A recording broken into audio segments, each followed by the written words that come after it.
Sir के L4, L5 और L5S1 और हमारा ब्लड सर्कुलेशन नॉर्मल हो जाता है। इन नीडल्स लगाएंगे एक्ली टेंडन में। Very good, very good. ये पूरे का पूरा नंबर आ रहा है सर के L4, L5 और L5S1 मनके में, जिसको इंग्लिश में हम वर्टिब्रा बोलते हैं, उनके बीच में कंप्रेशन है।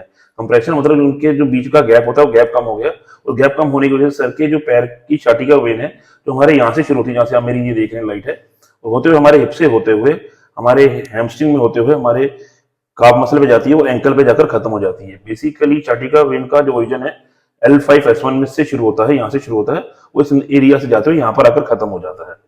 इस वजह से सर के जो पूरे लोअर बैक में, जहाँ पर मेरी लाइट देख रहे हैं, यहाँ पर पेन आता है, सर के हिप्स में, ग्लूट्स में पेन आता है, सर के हैमस्ट्रिंग में पेन आता है, सर के काफ में पेन आता है, और यहाँ पर जो आप ये देख रहे हैं सर का जो एंकल एरिया है, यहाँ पर सर को ऐसे लगता है सर का पैर सो रहा है, सर के पैर में ब्लड सर्कुलेशन नहीं है। अभी बेसिकली लोग मुझसे पूछते हैं ये बेसिकली होता क्यों है, लोअर बैक में कंप्रेशन है, कंप्रेशन क्यों आ जाता है, डिस्कनेक्शन क्यों हो जाती है। इसके मल्टीपल रीजन होते हैं। एक तो ये होता है कि आप एजेड हैं, एज के साथ आपकी बोन्स की डीजनरेशन हो जाती है। जैसे बोन्स की डीजनरेशन होती है तो आपके वर्टिब्रा कोलैप्स कर जाते हैं, या फिर आपका पोस्चर गलत है, या आपका हैवी लिफ्टिंग वाला काम है, जो आपका कोई ऐसा काम है जिसमें आप काफी वजन उठाते हैं। अब सर के साथ ये है कि सर जिम जाते हैं और जिम में सर काफी वेट उठाते हैं, और सर डेडलिफ्ट एक एक्सरसाइज होती है डेडलिफ्ट, जिसमें हमारे को वेट उठाना होता है। डेडलिफ्ट भी सर का काफी अच्छी खासी करते हैं, तो उसकी वजह से सर के यहाँ पर लोअर बैक में प्रॉब्लम है। तो अभी हम सर को सबसे पहले ड्राई नीडलिंग करेंगे लोअर बैक में, उसके बाद हम सर की एडजस्टमेंट करेंगे, फिर हम सर को ट्रैक्शन लगाएंगे जिसको हम स्पाइन डिकम्प्रेशन भी बोलते हैं, उसके बाद हम सर को शॉक वेव लगाएंगे। मैं आपको सब दिखाता हूँ। अभी ये जो आप देख रहे हैं सर के, मैं सारे के सारे लंबर के कमर के वर्टिब्रा के बीच में बहुत पतली पतली छोटी छोटी सुइयां लगा रहा हूँ। इस प्रोसेस को हम ड्राई नीडलिंग बोलते हैं। हर वर्टिब्रा के बीच में एक नीडल लगाते हैं। जैसे ही हम वर्टिब्रा के बीच में नीडल लगाते हैं, जो वर्टिब्रा के बीच में गैप कम हुआ होता है वो गैप रिलीज हो जाता है, क्योंकि हमारे जब भी कहीं पेन होता है और खून की सप्लाई रुकी होती है तो हमारे वर्टिब्रास के बीच में ट्रिगर पॉइंट हो जाते हैं, या ट्रिगर पॉइंट का मतलब हमारे वर्टिब्रा के बीच में गांठें बन जाती हैं, और ये जो नीडल्स है हमारे उन वर्टिब्रा के बीच में जाती है और ट्रिगर पॉइंट को रिलीज करती है, गांठों को रिलीज करती है, और जैसे ही वो गांठें रिलीज होती हैं, जो हमारे मन के दबे होते हैं वो मन के रिलीज हो जाते हैं और हमारा ब्लड सर्कुलेशन नॉर्मल हो जाता है। अभी हम सर के एंकल की ड्राई नीडलिंग करने लगे हैं, क्योंकि जैसे मैंने आपको बताया सर के एंकल में पेन आता है, सर के एंकल में पेन आता है, और सर को ऐसा लगता है कि एंकल उनका सुन हो रखा है, सोया पड़ा है, यहाँ फीलिंग नहीं आती। ये जो प्रॉब्लम है, जैसे एंकल में दर्द होना है, वेट बेरिंग, जब आप चलते हो एंकल में दर्द होता है, या एंकल में आपको ऐसा लगता है आपके एंकल में ब्लड सर्कुलेशन रुकी पड़ी है, एंकल सुन हो रहा है, ये 3 केसेस में प्रॉब्लम आती है। पहला केस ये है कि अगर पेशेंट डायबिटिक है और शुगर की वजह से पेशेंट को डायबिटिक न्यूरोपैथी हो जाती है। डायबिटिक न्यूरोपैथी पे आपके पैर की नसें बहुत वीक हो जाती हैं, इसलिए वो हमारे पैर के अंदर ब्लड सर्कुलेशन हैम्पर हो जाती है, ब्लड सर्कुलेशन हो जाती है, और हमारा पैर सुन होना शुरू होता है और एंकल में दर्द आना शुरू होता है। दूसरा ये कि अगर आपको एंकल में कभी कोई चोट लग गई हो, एंकल मुड़ गया हो, उस वजह से आती है, या फिर अगर आपके एड़ी में दर्द रहता हो, आपके यहाँ पर एड़ी की हड्डी बढ़ी हो, जिसको हम कैल्केनियम स्पर बोलते हैं, कैल्केनियम हड्डी बढ़ गई हो। अब उसको हड्डी बढ़ने की वजह से होता क्या है, जो मरीज रोगी होता है अपने पैर पे प्रॉपर वेट नहीं डालता है।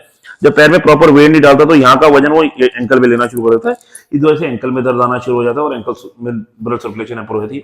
या तीसरी वजह जो हमारे सर को है, सर के लोअर बैक में कंप्रेशन है, L4, L5, L5S1 के मन के दबे पड़े हैं, और L5S1 के मन का दबने की वजह से नव यहाँ से शुरू होती है और एंकल में आकर खत्म हो जाती है। इसलिए सर के एंकल में ब्लड सर्कुलेशन पूरी रुकी पड़ी है, जिसकी वजह से सर जैसे ही खड़े होते हैं एंकल में सर को दर्द आता है, और सर के एंकल में ऐसे लगता है सर को एंकल सुन हो रहा है, सोया हुआ है, पिन एंड नीडल सेंसेशन आती है। तो मैं एंकल की नीडलिंग करने लगा हूँ। ये जहां पर मैं नीडल लगा रहा हूँ इसको एक्ली टेंडन बोलते हैं। बेसिकली एक्ली टेंडन होता क्या है, जो हमारे काफ मसल को हमारे एंकल से कनेक्ट करता है, ये हमारी बॉडी का सबसे लंबा टेंडन होता है। तो हम एक्ली टेंडन हमारा इन्वॉल्व हो जाता है। तो ये जो आप देख रहे हैं, मैं एक्ली टेंडन की ड्राई नीडलिंग कर रहा हूँ। बस सर, बस बस बस बस बस हो गया सर, ये एक आखिरी है, ठीक है जी। ये 2 नीडल वहां पर लगाई हैं एक्ली टेंडन पे ऐसे, और एक हम अभी वर्टिकल इंसर्ट करेंगे। बस सर, बस बस बस सर, बस बस बस बस बस बस बस। ये देखिए मैंने 3 नीडल्स लगाई हैं एक्ली टेंडन में। इससे बेसिकली होगा क्या, जो हमारे यहाँ की ब्लड सर्कुलेशन रुक रही है वो चलेगी, और जो हमारे एंकल में टेंडर पॉइंट्स बने हुए हैं और एंकल पे ट्रिगर पॉइंट्स बने हैं वो सारे रिलीज हो जाएंगे। सर की फुल बॉडी एडजस्टमेंट करने लगे हैं। सबसे पहले सर के नीचे शुरू कर रहे हैं। सर लंबी सांस लीजिएगा, छोड़ दीजिए सर। अब हम ये दूसरे नी की एडजस्टमेंट कर रहे हैं। सर लंबी सांस लीजिएगा, फिर छोड़ दीजिए सर। अब हम नी की एक और एडजस्टमेंट करने लगे हैं, हम इसको नी की डिस्ट्रैक्शन एडजस्टमेंट बोलते हैं। इसलिए हम नी को पीछे की तरफ खींचेंगे, इसका मतलब डिस्ट्रैक्ट कर रहे हैं, इसलिए हम इसको नी की डिस्ट्रैक्शन मूवमेंट बोलते हैं। सर लंबी सांस लीजिएगा, छोड़ दीजिए। सर फिर से लंबी सांस लीजिएगा, छोड़ दीजिए। के हिप के एडजस्टमेंट करने लगे हैं। ये मेरा हाथ सर के पेल्विस पे है और ये मेरा हाथ से सर मैं सर के पैर को लिफ्ट कर रहा हूँ और मैं सर के हिप के एडजस्टमेंट कर रहा हूँ। सर लंबी सांस लीजिएगा, छोड़ दीजिए सर। ठीक है, ये मैं दूसरी तरफ से सर के हिप के एडजस्टमेंट कर रहा हूँ। सर लंबी सांस लीजिएगा, छोड़ दीजिए सर। Very good. अब यहाँ पर हमारा लंबर खत्म होता है और ये हमारा पेल्विस शुरू होता है, तो मैं सर के पेल्विस के एडजस्टमेंट करने लगा हूँ। ये मेरा हाथ सर के पेल्विस पे है और ये मैंने सर के पेल्विस को हल्का सा रोटेट किया है और अब मैं इसके बाद रोटेशनल थ्रस्ट दूंगा। सर लंबी सांस लीजिएगा, छोड़ दीजिए। Very good. ये हमारी 12th रिब है, क्योंकि सर का जो लोअर बैक का पेन है वो इधर साइड्स में आ रहा है, तो ये हमारी 12th रिब होती है। इसके लिए हम लोग सर की 12th रिब की एडजस्टमेंट करने लगे हैं। ये जो मेरा हाथ है सर के ASIS पे है और ये मेरा हाथ सर की 12th रिब के ऊपर है। ASIS को अपनी तरफ खींच रहा हूँ और अपने इस वाले हैंड से मैं सर के 12th रिब को थ्रस्ट दूंगा। सर लंबी सांस लीजिएगा, सर छोड़ दीजिए सर। Very good. ये मैं दूसरी तरफ से सर के 12th रिब थ्रस्ट देने लगा, एडजस्ट करने लगा। सर लंबी सांस लीजिएगा, छोड़ दीजिए सर।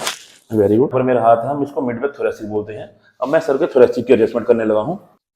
सर लंबी सांस लीजिएगा, छोड़ दीजिए सर।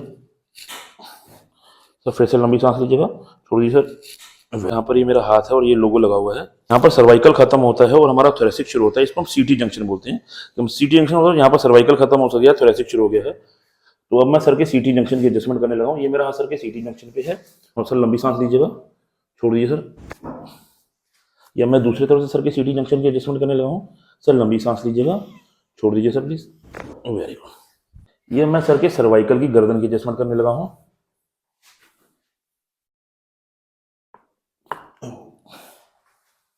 ये मैं दूसरी तरफ से सर के सर्वाइकल की एडजस्टमेंट करने लगा हूँ। अब हम सर के एल्बो की एडजस्टमेंट करने लगे हैं। सर बिल्कुल ढीला छोड़िएगा, सर लंबी सांस लीजिएगा। Very good. सर के दूसरे एल्बो की एडजस्टमेंट कर रहा हूँ। सर लंबी सांस लीजिएगा। Very good. सर के अब हिप की एडजस्टमेंट कर रहा हूँ। सर लंबी सांस लीजिएगा, छोड़िए सर। Very good. सर लंबी सांस लीजिएगा। Very good. के दूसरे हिप की एडजस्टमेंट करने लगा हूँ। सर लंबी सांस लीजिएगा। Very good, very good. ये जो मेरा हाथ है सर के अपर थोरेसिक के अंदर है और अपर थोरेसिक की एडजस्टमेंट करने लगा हूँ। सर लंबी सांस लीजिएगा, छोड़ दीजिए सर। Very good. ये मैं दूसरी तरफ से कर रहा हूँ, सीधा हो जाएगी। Very good. अब मैं सर को डॉग थ्रस्ट देने जा रहा हूँ। ये मेरा हाथ है सर के थोरेसिक के नीचे है और मैं सर के ऊपर आऊंगा और अपने बॉडी वेट से सर के थोरेसिक पे थ्रस्ट दूंगा। सर लंबी सांस लीजिएगा, छोड़ दीजिए सर, छोड़ कर रखना सर। सर एक बार फिर से लंबी सांस लीजिएगा, छोड़ कर रखिएगा सर। Very good. अब मैं सर को लंबर का कमर का थ्रस्ट देने जा रहा हूँ। इसको रोटेशनल थ्रस्ट बोलते हैं, कि पूरी लंबर को रोटेट करते हैं फिर थ्रस्ट देते हैं। सर लंबी सांस लीजिएगा। Very good. ये मैं सर के लंबर को दूसरी तरफ से थ्रस्ट दे रहा हूँ। सर लंबी सांस लीजिएगा। Very good. सर पहले अबडक्टर को एडजस्ट कर रहा हूँ। सर लंबी सांस लीजिएगा, छोड़ दीजिए सर। Very good. सर लंबी सांस लीजिएगा, छोड़ दीजिए sir. Very good sir. Sir एक बार और मिलाइए सर, बस सर। अभी जैसे मैंने आपको बताया सर के लोअर बैक में L4, L5, L5, S1 में कंप्रेशन है ताकि, तो अब आप ये जो मशीन देख रहे हैं, ये जो मशीन है बेसिकली स्पाइन को डिकम्प्रेस करने में काम आती है। डिकम्प्रेस मतलब जो मनकों पे प्रेशर पड़ा हुआ है, जो मन के दबे हैं उनको रिलीज करने के काम आती है। अब आप ये देखेंगे, हमने ये चीज़ है, ये वेट है, हमने सर को बॉडी के वेट के अकॉर्डिंग लगाई जाती है। हर एक के बॉडी के वेट के 1/3 पे हम लगाई जाती है। ये जो आप देखेंगे यहाँ पर, आप देखेंगे होल टाइम है, ये इतनी देर मशीन को खींचेगी और इतनी देर ये छोड़ेगी, होल टाइम है। तो बेसिकली ये जो टाइमर है, ये मशीन का टाइमर है। बेसिकली 10 से 15 मिनट पेशेंट को लगाई जाती है। तो आप ये देखेंगे मैंने कि कमर पे बेल्ट बांधी हुई है और ये इसको कमर को खींचती है और फिर छोड़ देती है, फिर खींचती है और फिर छोड़ देती है। तो अभी देखेंगे खींच रही है, ये खींचना शुरू कर दिया है इसने। तो जैसे ये खींचेगी तो जो कमर के मन के दबे हुए हैं, उन दबे हुए मनकों से प्रेशर जो है, प्रेशर को रिलीज करेगी और खोल देगी। एक बहुत ही बेसिक और सबसे ज्यादा इंपॉर्टेंट मशीन होती है अगर आपके लोअर बैक में कंप्रेशन है, मन के दबे हुए हैं उनके लिए। शॉकवेव बोलते हैं। ये शॉकवेव हम सर के पूरे लोअर लंबर पे L4, L5 और L5, S1 वर्टिब्रा के ऊपर लगा रहे हैं, पूरे लगा रहे हैं और पूरे पैरास्पाइनल मसल्स पे लगा रहे हैं। बेसिकली इसको शॉकवेव इसलिए बोलते हैं क्योंकि इसके अंदर अल्ट्रासोनिक शॉक क्रिएट होते हैं जो हमारी बॉडी की हीलिंग को मल्टीप्लाई करते हैं। हमारी बॉडी बड़ी जल्दी हील होती है। हाई एंड मशीन होती है। इसके अंदर सारे प्रोग्राम आप देखेंगे प्रीसेट होते हैं। तो आप ये देखेंगे जैसे ये पूरे का पूरा नंबर आ रहा है और इसके अंदर इंटेंसिटी आ रही है और ये शॉक प्रीसेट होते हैं। हीलिंग प्रोसेस है, उसको मल्टीप्लाई करती है और हमारी